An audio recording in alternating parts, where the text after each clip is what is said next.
¿Qué tal, cracks? Tiempo de entrevistas aquí en Basket Live. He quedado con alguien que me apetece mucho que conozcáis, Ernest Riveras. Lo conocéis seguro muchos por el Mundial de Motos, por MotoGP, porque lleva narrando hasta 10 años el Mundial de motociclismo, primero en la televisión abierta, después en el pago, pero ha narrado muchas cosas y ha hecho un montón de cosas. Desde luego, un tipo que merece mucho la pena conocer es Ernest Riveras.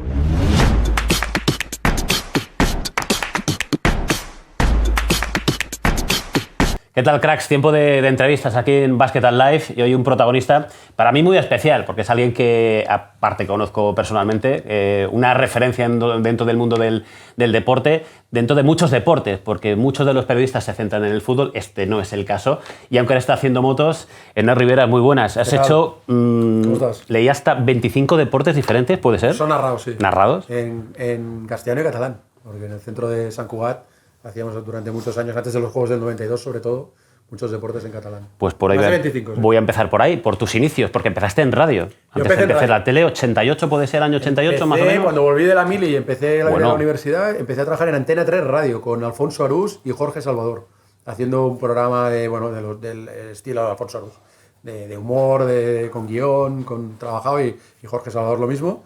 Y luego ya pasé a la cadena 13 con Alex Botines. Y ahí estuve 2 años y ya pasé a Televisión Española desde el año 88. Vaya cambios, ¿no? Empiezas un poco, no sé si el sentido o el humor te llamaba por aquel entonces, pero el salto ha sido diferente porque... Bueno, el deporte tiene también bastante humor, pero no es un programa de humor, no es algo de humor. No, la verdad es que eso del humor fue... Yo me creo gracioso, pero no, al final, a la hora de verdad, no se ríe mucho de mis chistes. Pero...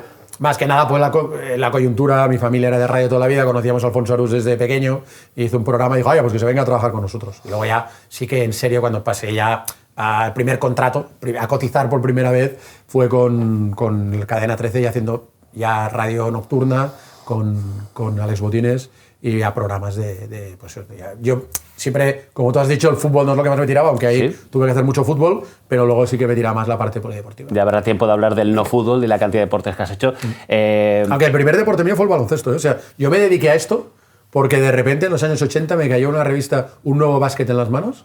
Mítico, Un Nuevo Básquet. Mítico. Y claro, los gigantes eran ahí dos de la Eso vino luego, pero vino mucho después. Pero al principio era cada mes. O sea, yo durante la mili, uno de mis días más felices de la mili era cuando salía de la base aérea de Gando, que ahora estos días está cerrada con todo lo que hay ahí en Canarias, cogía la guagua, me iba a Las Palmas, compraba Nuevo Básquet y volvía a la base.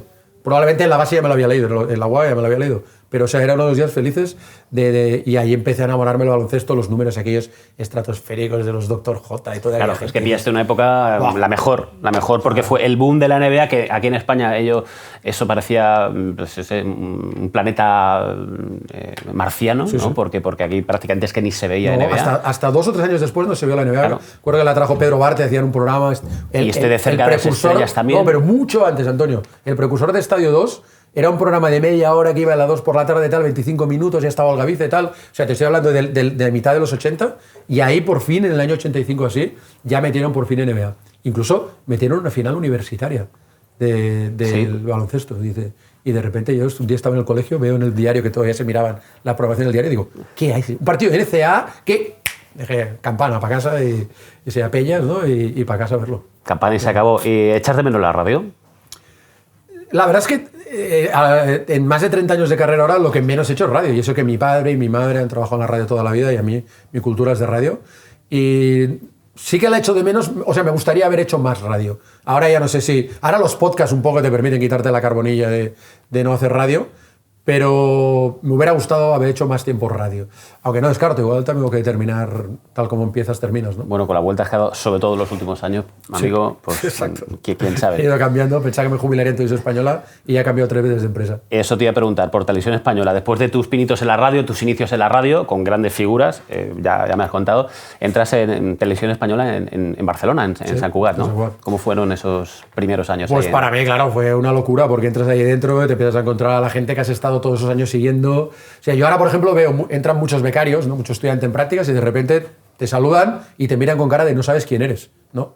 Y digo, vale, pues tú mismo. Pero yo entré y era Olga Viza, Pedro Barte, Carlos Martín, Gregorio Parra, Martí Perarnau, hostia, todo el mundo. Yo iba así, hostia, estos son los que estoy escuchando, toda la vida he estado escuchando hacer las transmisiones, ¿no? Y para mí fue O sea, encima y me pagan, ¿sabes? Y encima y empecé a viajar y a hacer los deportes de la pista y a hacer baloncesto y a hacer atletismo.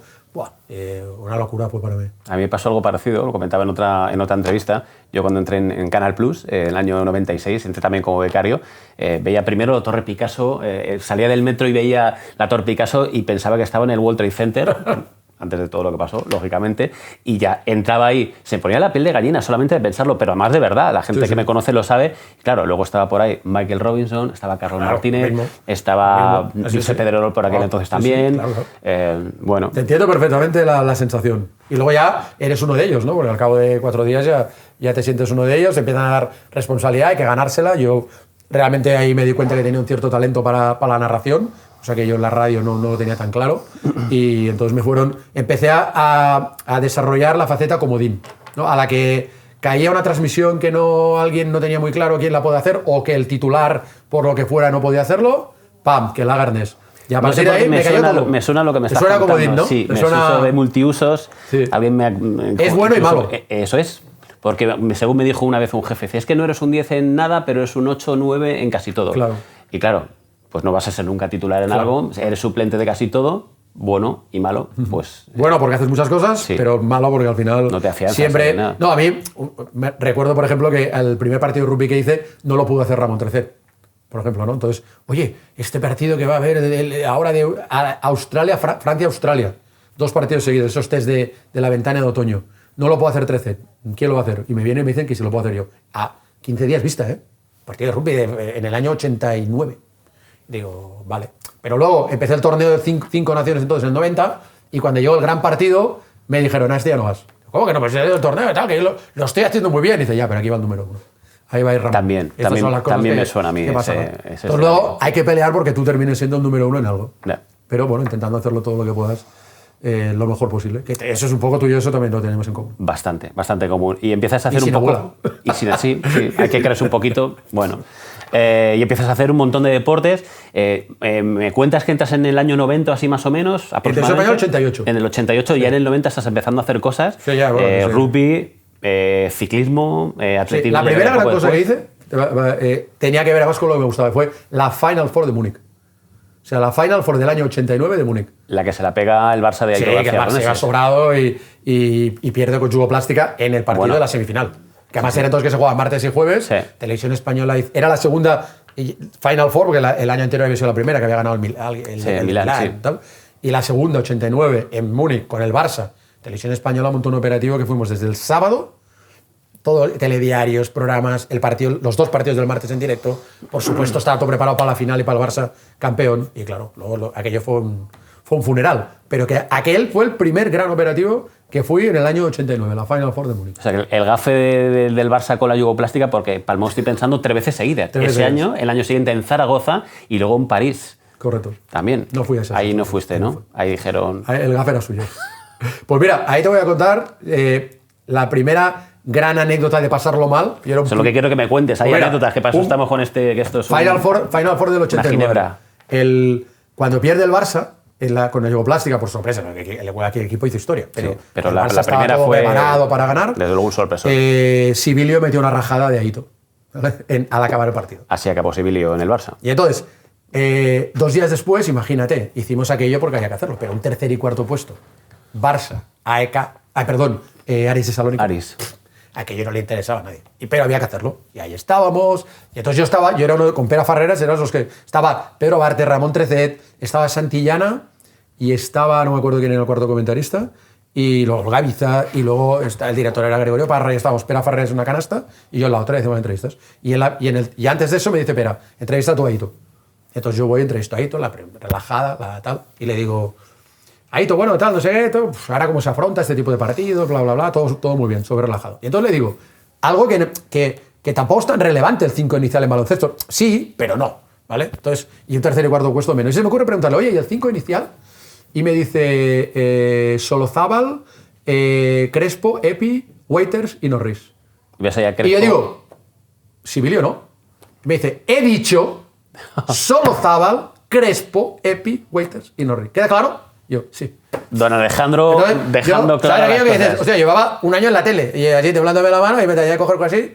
Y entonces digo, bueno, pues nada, parece que la molestaba ahí toda la pregunta y tal, ¿no? Olga, y yo le mandé a Olga Biza el mensaje para que me rescatara. Olga Biza, uno de los tótems de la tele, digo, rescátame, por favor. Y Olga en ese momento le estaban hablando por el pinganillo, no había oído nada de lo que había pasado, y dice, vale, Ernest, muy bien, pues nos vamos al exterior del pabellón, y digo, hostia, me han matado, me acaban de abandonar. Y la pobre Olga, cuando le contaron luego, bajó en medio del partido a darme un abrazo, Ernest, perdona, no sabía que te habían metido este moco. Y bueno, durante muchos años con Aito nos reíamos esto del 5 inicial. Siempre Vera Farrell le decía, ¿juega Sibilio? Siempre que le veía, ¿juega Sibilio? Iba a descojonarse. Por lo que te decía, sí acabó la carrera en el Barça, porque luego tuvo carrera en Baskonia, Sibilio, bastante larga. Bueno, el recientemente desaparecido Chicho Sibilio, gran jugador desde luego. Pero que se arrugaba en las finales, tú. Era esas cosas... Bueno, la relación con Aito con muchos jugadores del Barça, luego fíjate la carrera, el carrerón que ha hecho Aito García Arneses, pero era un poco... Aito es una leyenda del baloncesto. Absolutamente. Regular con algunos jugadores, pero bueno. Bueno, no, claro, el trato al final, pero en cuanto a resultados indudable. Y el estudio del juego, ¿no? Y haber marcado épocas y todo. O sea, me acuerdo, cuando hubo el campeonato del mundo de baloncesto de Salta, que estaba Aito, le tuvimos de comentarista. Era Argentina, sí, que España se la pegó, no pasó de la primera fase. Exacto, y estaba de comentarista con Ramón Trecet. Y Aito en ese momento había dejado de entrenar, entiendo que al Barça, había dejado de entrenar, ¿y por qué fichó después? Pues sería... ahí me pillas. Bueno, por otro equipo, pero no se sabía, él era año sabático tal, ¿no? Sí. Y de repente me acuerdo que estaba con Ramón. ¿No lo pasaron a los despachos después del Barça? No, fichó por alguien, porque la anécdota, que esa no es mía, es de Ramón 13, que de repente está allá y claro, de repente le dicen a Ramón, oye, que ahí tú has fichado el año que viene por el sí, no recuerdo también. No sé, por el Madrid, por el, no sé... ese no, seguro que no. Seguro, ha fichado por no sé quién, es que no me acuerdo qué equipo ahora, seguro que los que no están viendo lo saben, ¿eh? Sí. Tal.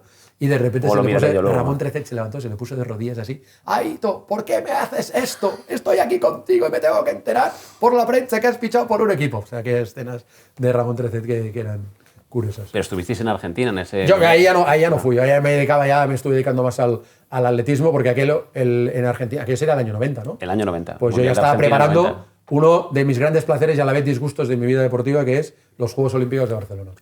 Quiero preguntarte por eso. A ver, dentro de los deportes, ahora, insisto, y todo el mundo, casi todo el mundo en los últimos tiempos te conoce por las motos, pero tú has sido un tío de básquet, un tío de rugby, un tío de ciclismo, pero mucho de atletismo. Has estado ahí, pues yo no sé, prácticamente en todos los grandes eventos, por lo menos de los 90, principios del 2000. Desde el Mundial de Sevilla, que también fue que ahí había, no sé quién está haciendo las entrevistas en la zona mixta, decidieron que para el Mundial de Sevilla me ponían a mí.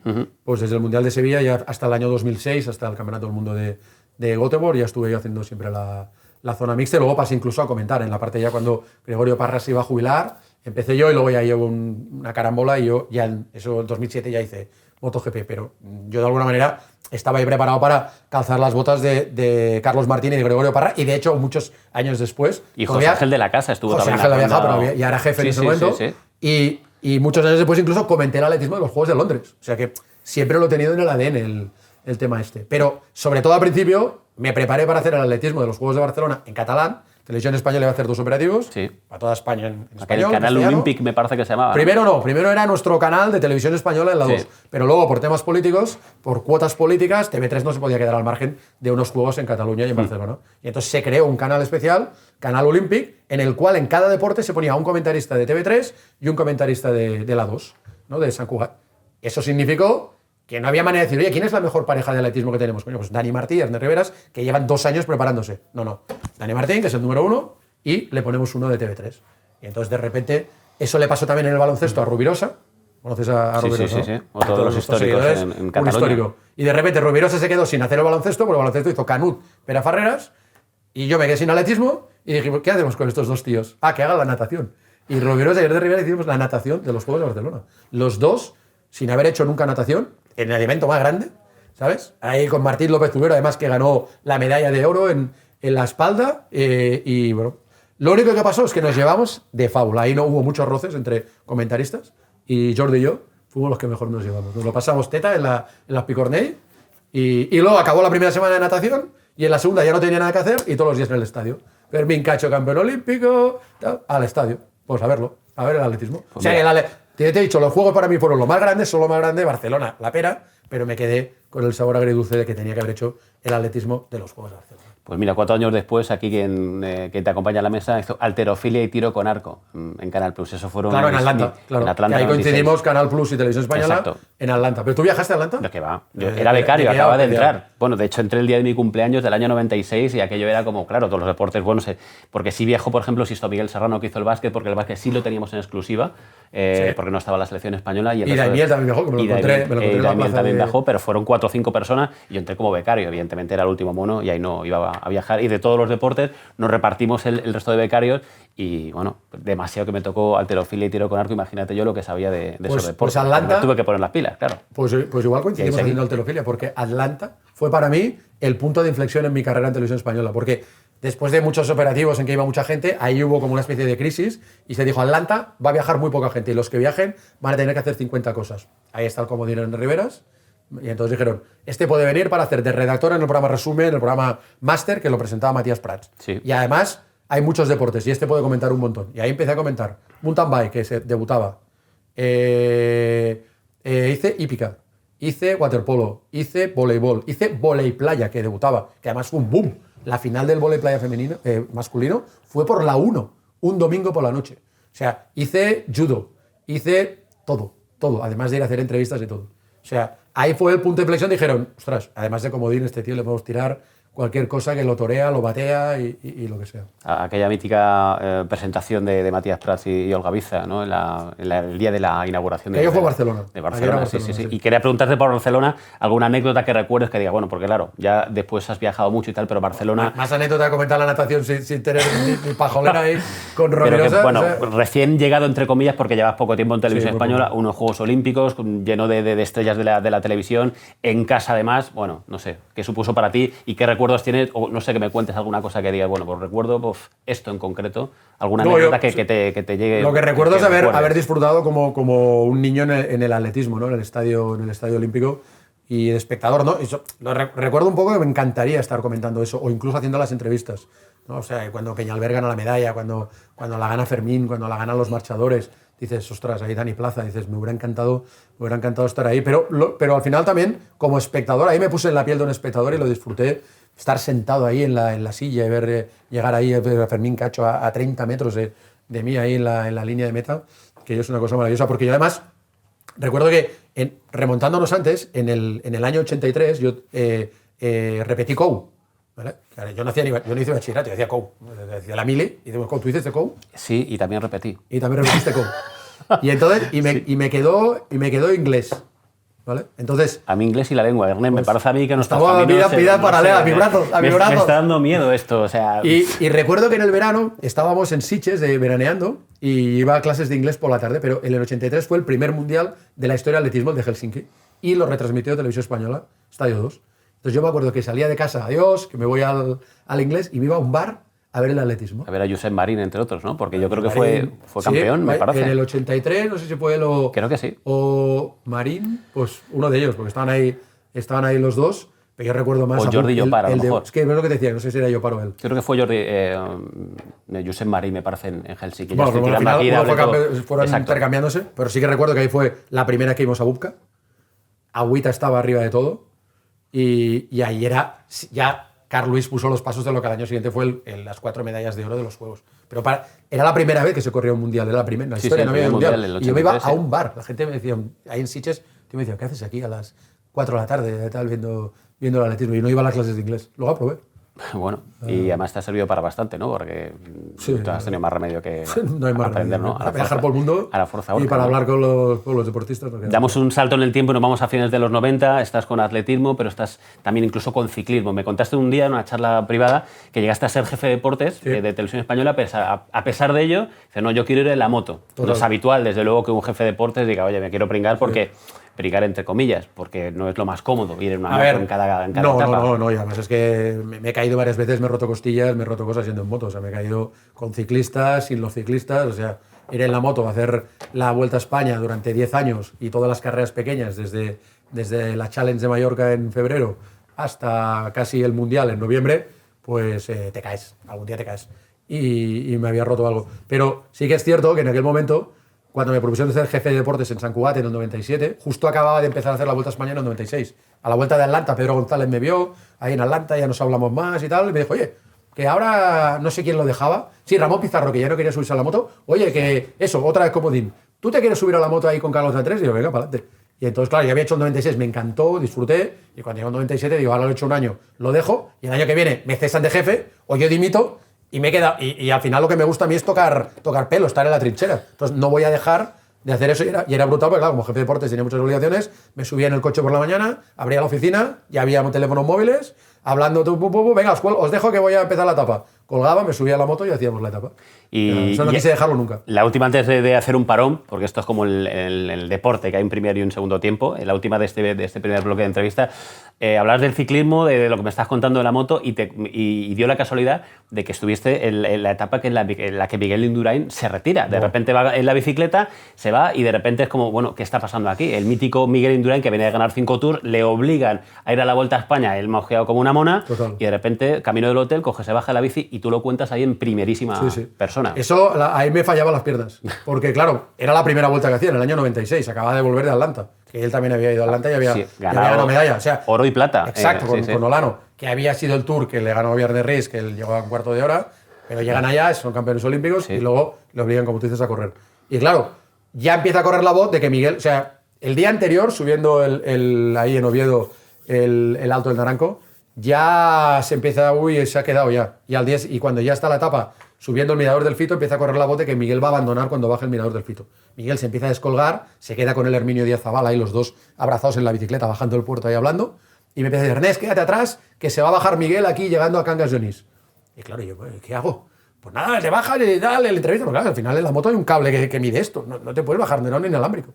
Y entonces al final se entró ahí en el Hotel El Capitán, yo entré y me dijo Pedro González, adelante Ernest, coméntalo. Y pues Miguel Indurain, ese que hay que ser. Y además fue el último día que montó en bicicleta. Sí, o sea, ahí no lo sabíamos. La mítica imagen que se metía dentro mete ahí desde el hotel. Helicóptero, se mete en el hotel y ahí se acabó la carrera de Miguel. Luego en enero dio una rueda de prensa diciendo que se retiraba, pero ahí no lo sabíamos.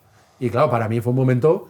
Y además, luego, claro, hizo todo eso, la entrevista con Miguel y tal, coge la cinta y ahora como subo arriba de los lagos de Covadonga, que está todo arriba.